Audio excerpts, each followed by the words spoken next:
Okay. Okay, let us begin our Metta Meditation.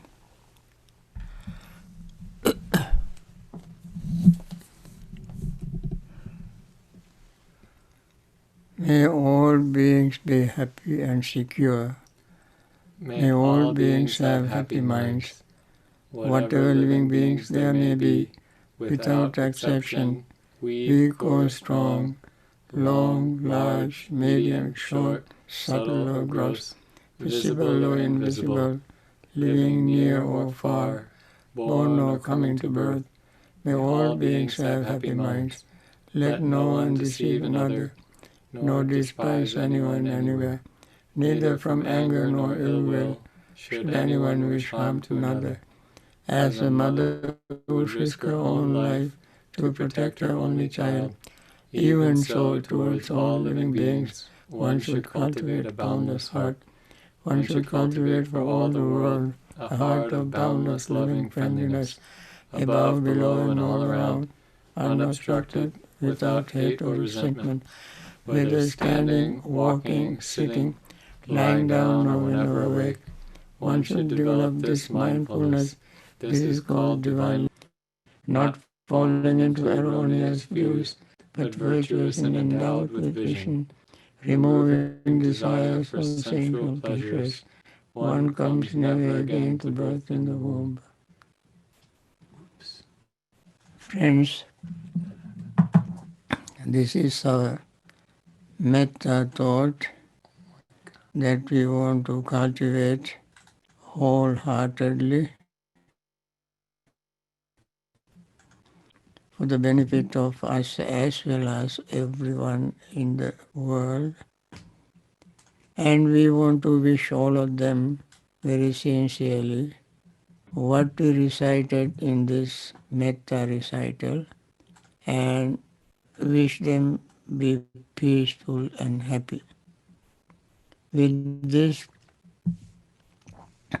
we start our mindfulness practice, vipassana practice or insight meditation practice, starting with no focusing the mind on the breath, which is universal and neutral, always available for all living beings.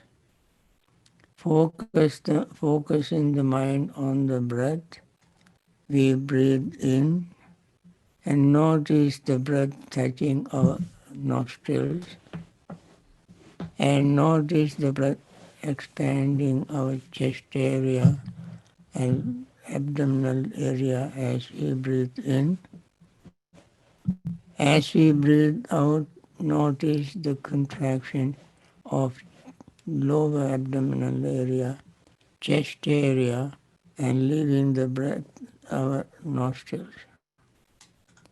As we breathe out and in, there is a very brief pause, and notice that without trying to widen it, manipulate it, control it, or simply think of it, because it is as ephemeral as everything else, so short-lived.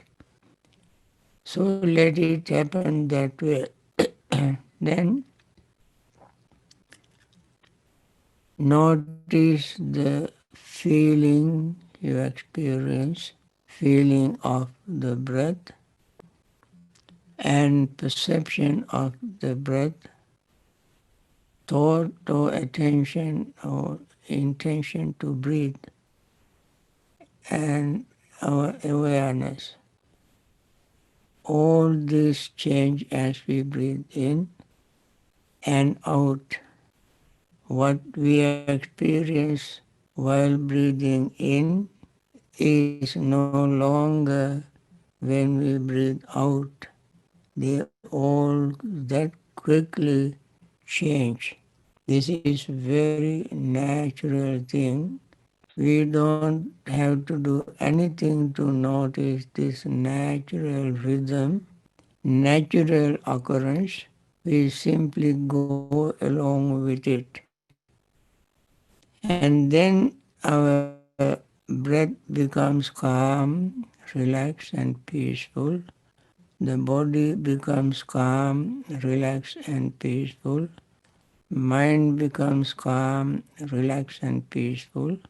And then we become aware of the fact that mind let go of anything that we may try to cling to. Letting go and clinging don't work together. When one arises, other disappears. And therefore, when we become relaxed, calm, peaceful, holding on to anything is a bother.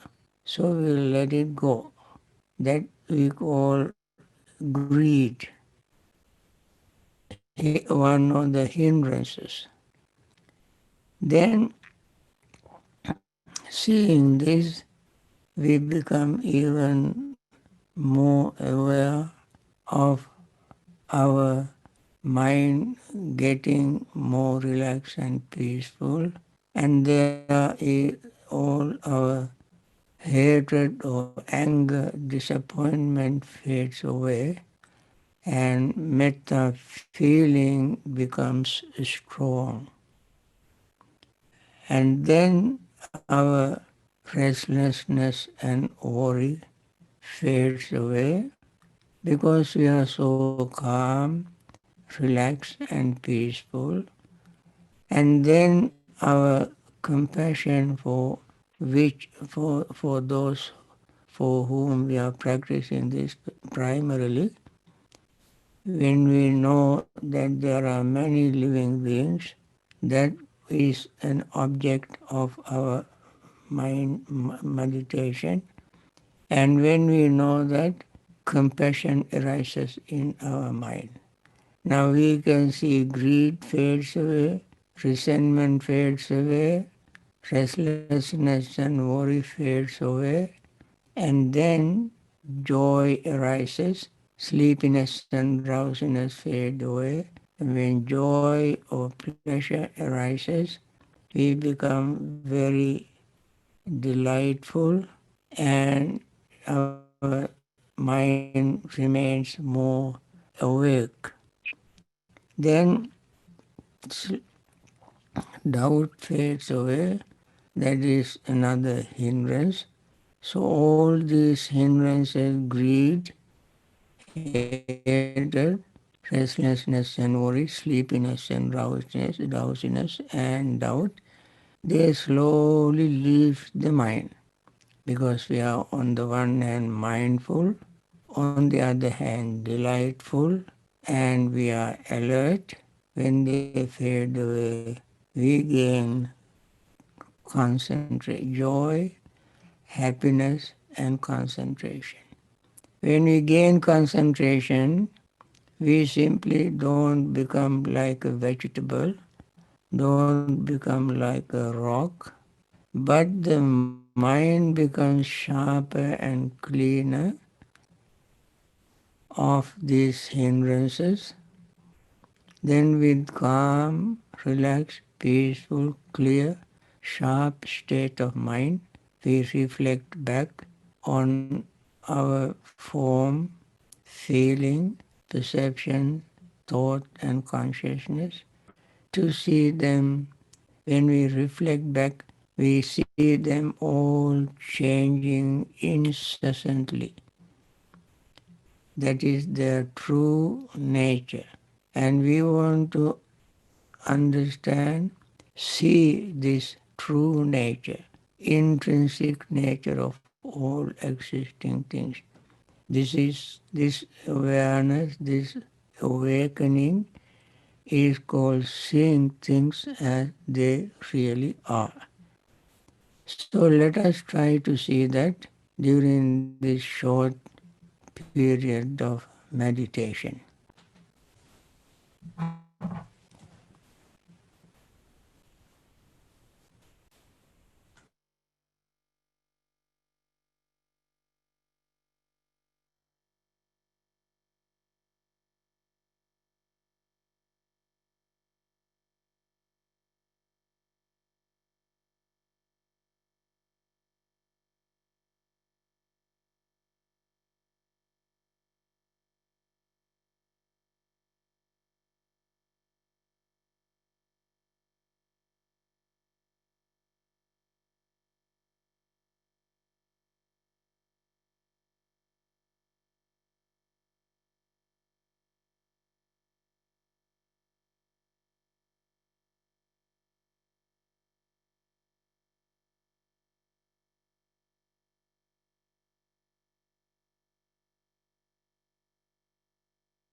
Dukkha patta ca niddukkha, bhaya patta ca nibbhaya, soka patta ca nissoka, hontu sabbe pipanino. May the suffering be free from suffering. May the fear-struck be free from fear. May the grieving be free from grief. So too may all beings be. With this metta thought once again, we end this morning short meditation practice. And now, as we plan, I want to answer your questions. My friend Brian will read the question and I answer them. Okay, Bhante, here's a question regarding feelings. Could you speak about feeling fear or feeling lost?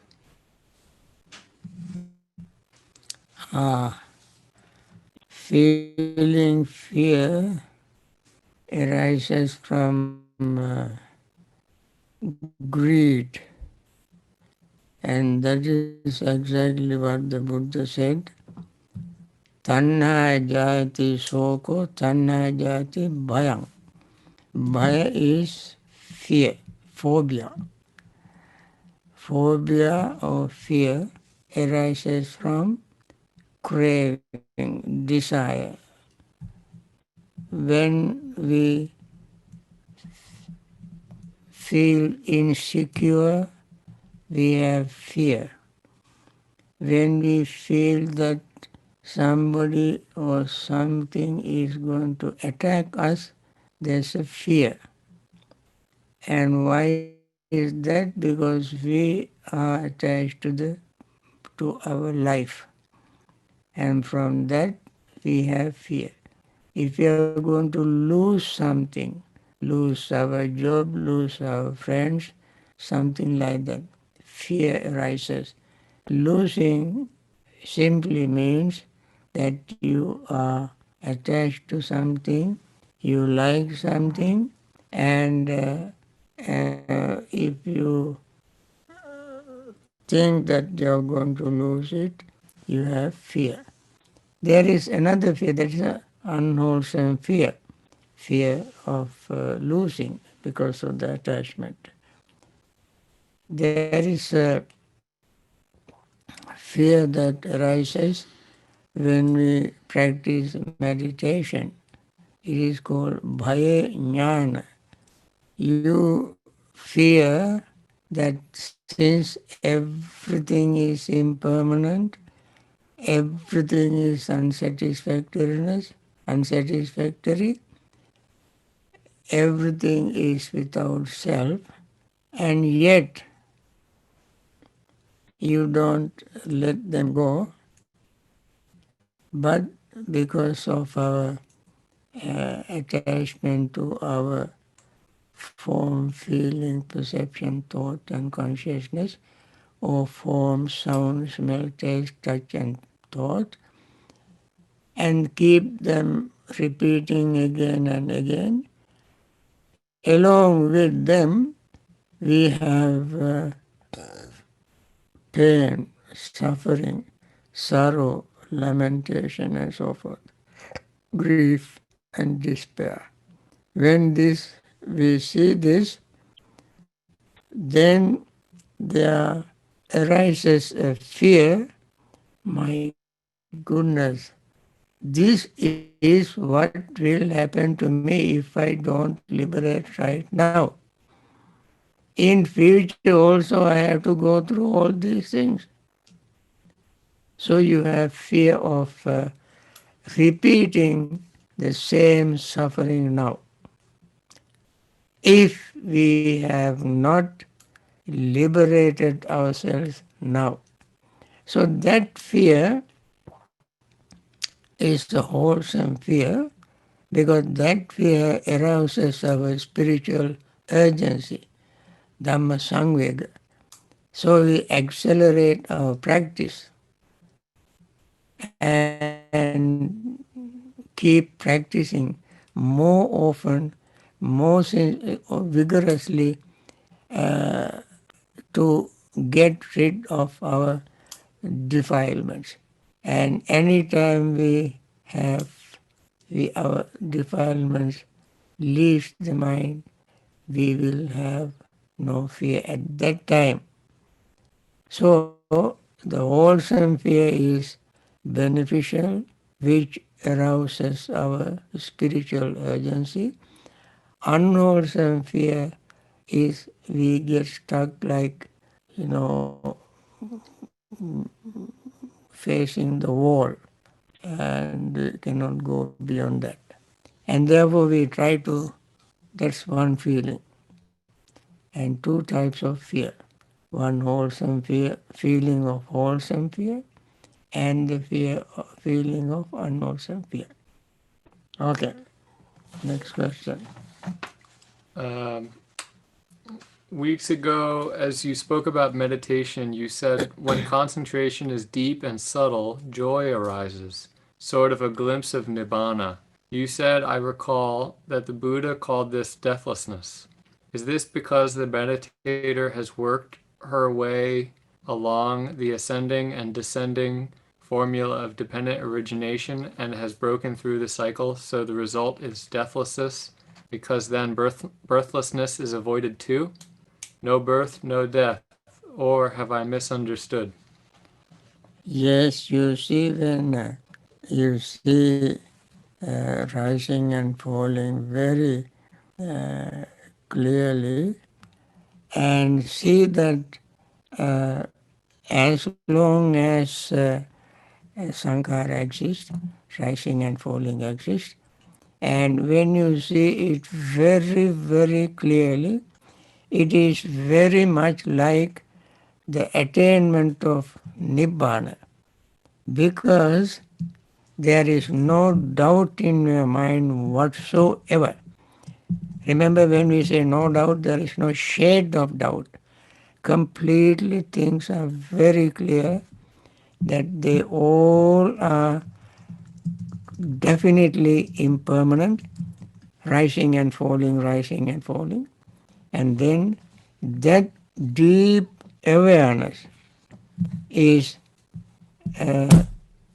equivalent to the state of Nibbana.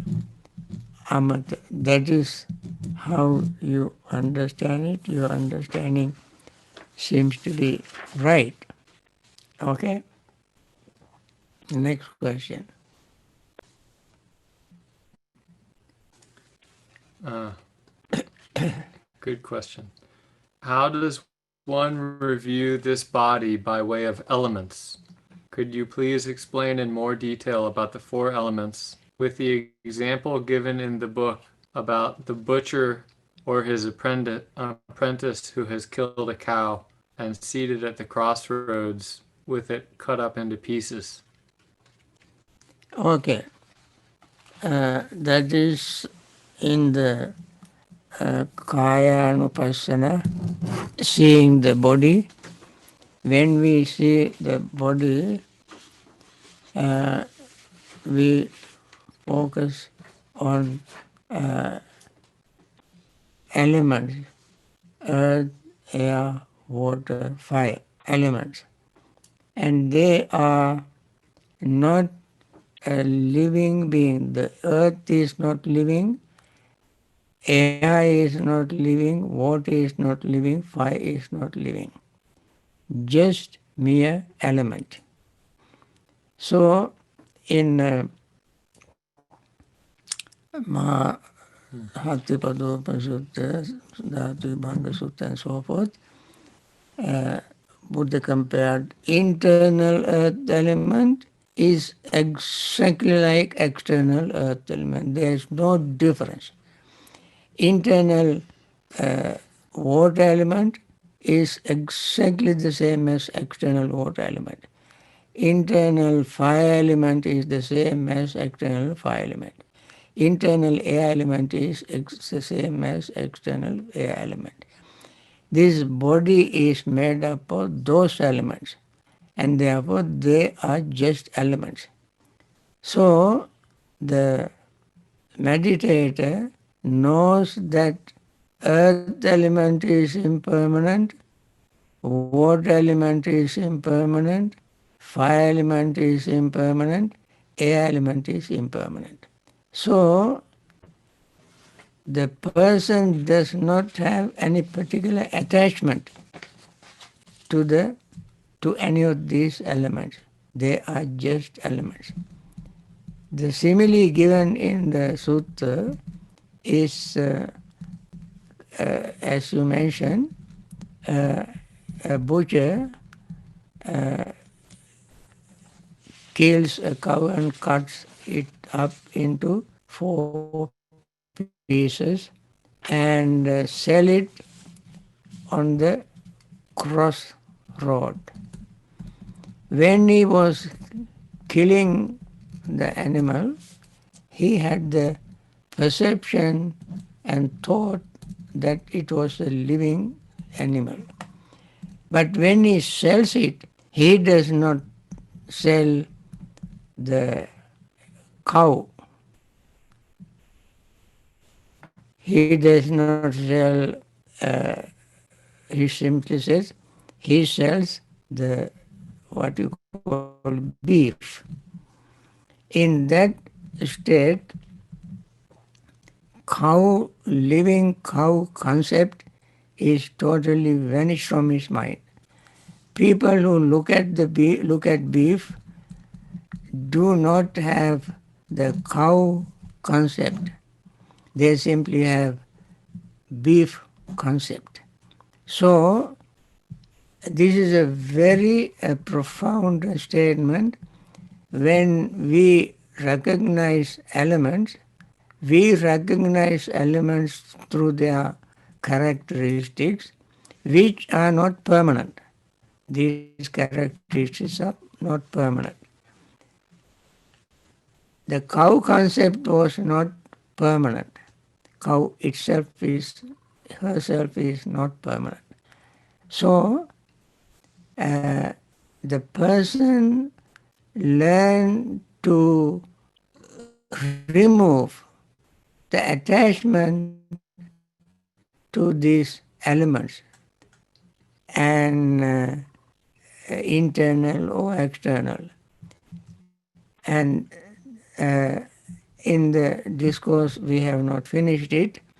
At the end of each section, Buddha said, Attikayoti vapanasa sati pachupatita hoti yavadeva jnanamattaya pati satimattaya anisitocha viharati. This body exists for the meditator to gain knowledge and awareness, but not to cling to it. Anisitocha viharati. He practices without clinging to anything.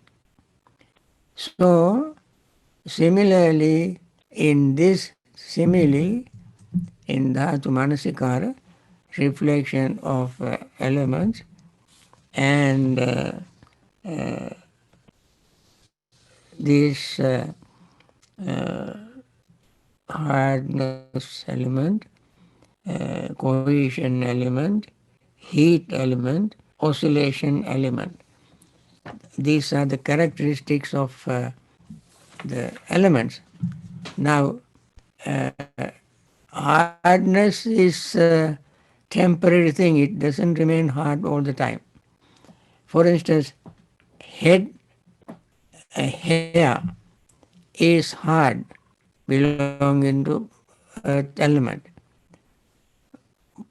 And yet it becomes brittle, it becomes soft and disappears.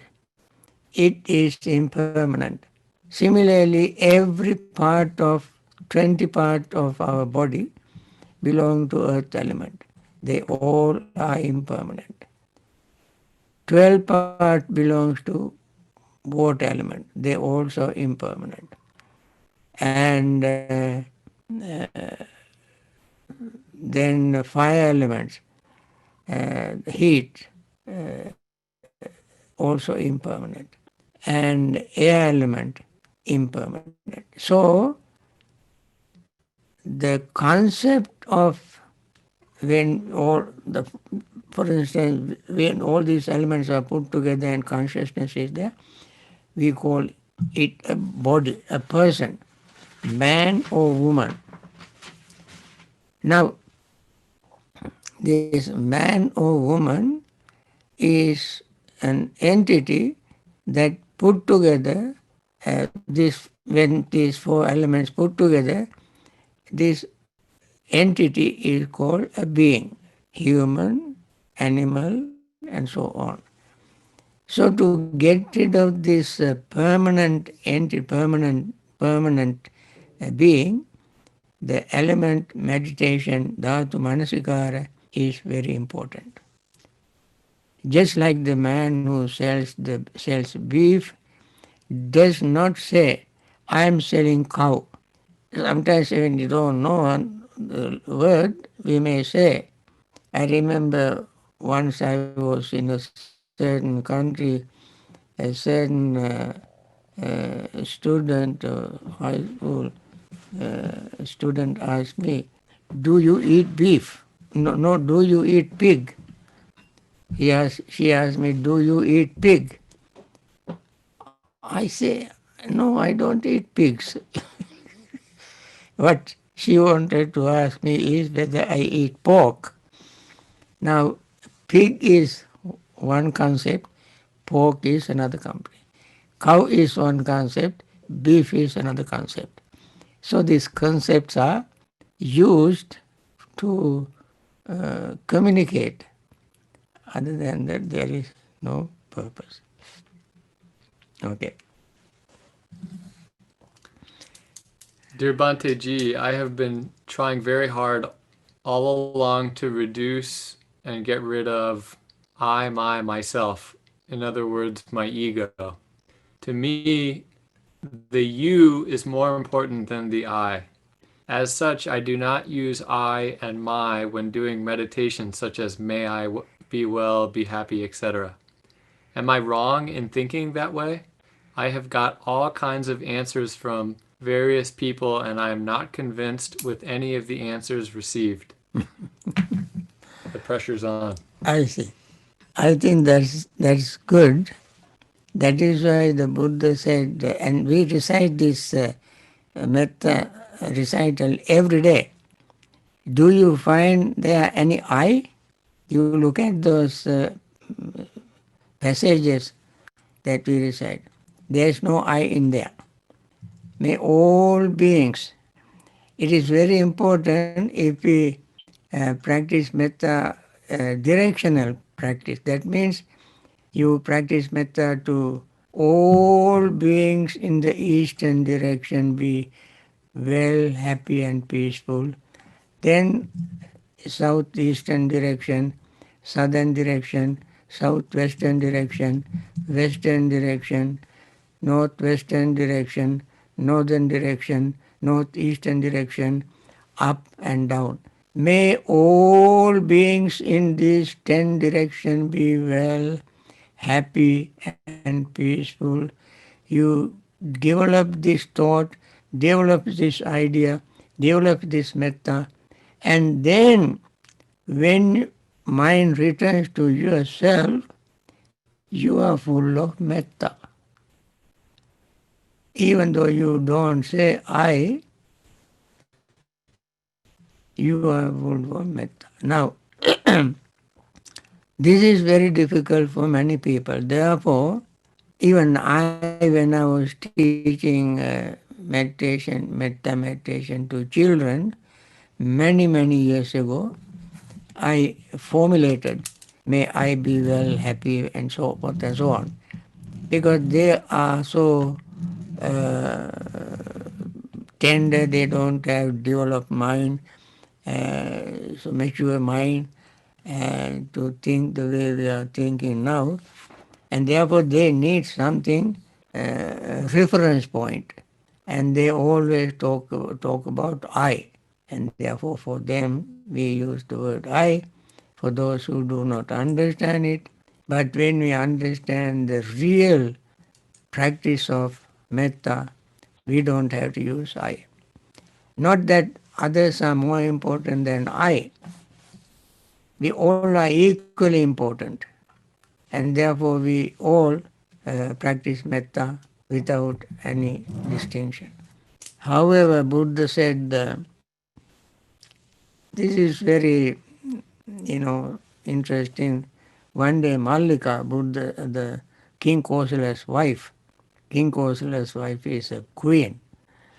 When she and he were in a very romantic moment, King asked her, I don't know the word he used in modern terms, dear or darling or whatever, he might use and asked her, tell me honestly, whom do you love most? She said, Your Majesty, since you asked me to ask the question, answer the question honestly, I must give you honest answer. I love myself most. Then she asked him, whom do you love most? King said, I love myself most.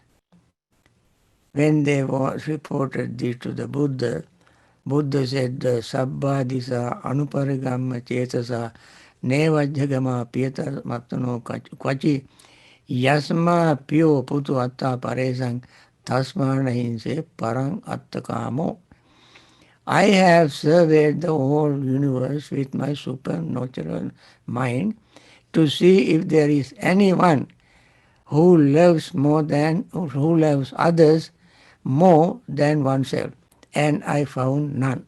Everybody loves oneself more than anybody else. Therefore, tasma piyo putu atta paresam, since you love yourself more than anybody else, you try to treat others the same way. For that reason, when you have a headache, are you going to cure somebody else's headache? No. When you have a headache, you see somebody is beaten up or somebody is killed by pressing the knee on his neck. Which is more painful to you, that killing or your headache? Your headache is more painful. So you take some medicine for your headache, and then you think of other person. And therefore, in practical sense, friends, we always return to ourselves for our hunger, our fear, our anxiety, our worry, and so forth and so on, to cure them first and then treat others the same way. In the practice of meditation, iti ajhatanga kaya kaya anupasi, we repeated this. When we know what is happening to us very, very, very clearly, then we think, yes, from this experience, we say, yes, other person also feels the same way. So to teach and learn and understand the reality and pachattang vidabhu vinyuhi, this Dhamma also is to be realized by wise individual, by himself or herself. This understanding is within ourselves, and therefore for practical purpose, knowing oneself and loving oneself and knowing that one loves oneself is very important.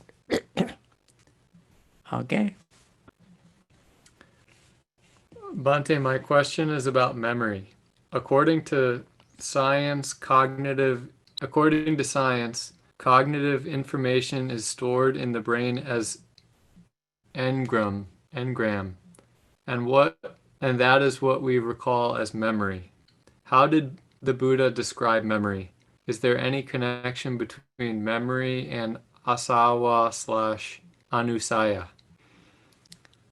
As Anusaya, uh, Buddha did not explain where the memory is stored. Uh, Neuroscientists might say memory stores in the brain, and Buddha did not say where it stores. But he said mindfulness, sati can recall it, recall from the previous experience. That training can recall our previous experience. And asava and anusaya, hindrances and asavas, hindrances and fetters, can block our memory.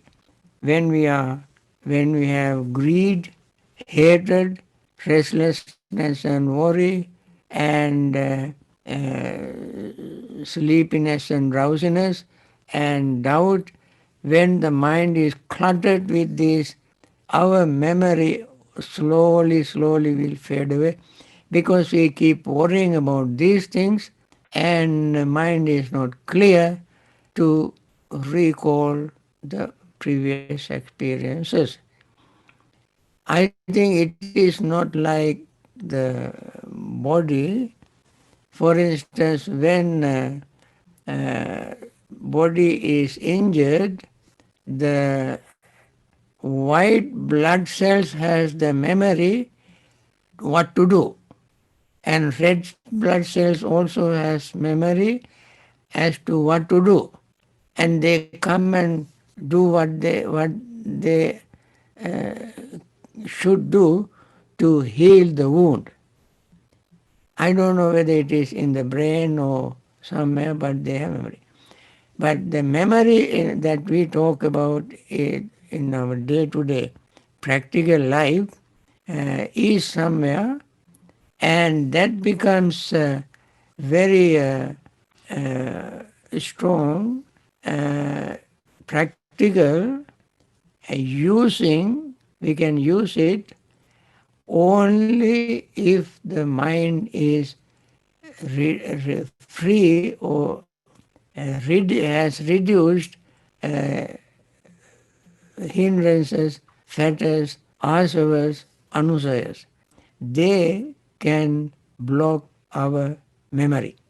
And perhaps when they are too much, we may lose our memory completely. Just like when we are very tired,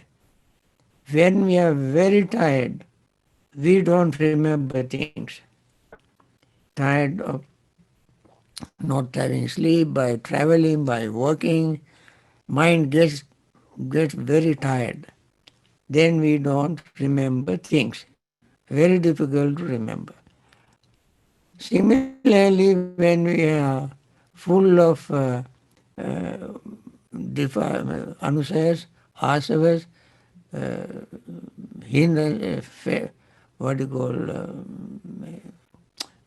nivarnas, sangyojanas, hindrances, fetters, underlying tendencies and influxes. When the mind is full of all these things, our memory becomes very, very weak. I think that's true. What you said is true. This is the relationship between memory and hindrances, fetters, and underlying tendencies and influxes. With this, there are many more questions, but I wanted to give as complete answer as possible Not all answers are complete, so complete, but to some extent uh, they are in detail. And therefore we answer other questions later on. Maybe on Wednesday, because Tuesday, tomorrow no talk. Tomorrow Right. he, me, Bhante Sadda, we all take rest. At the request of somebody, we take rest on Monday. Okay, have a good day. And finally, I want to make our wish. Once again, I want to wish everybody to be free from this COVID 19 that is so devastating virus. We all want to wish it to be over soon and people suffering be free from that very quickly and return to normal health. And there are people who have already been victims and some of them passed away and their living relatives are suffering, grieving, and may they be free from that grief. And there are others who are very compassionately trying to help these people, like doctors, nurses, and medical staffs, hospital staffs, and so on.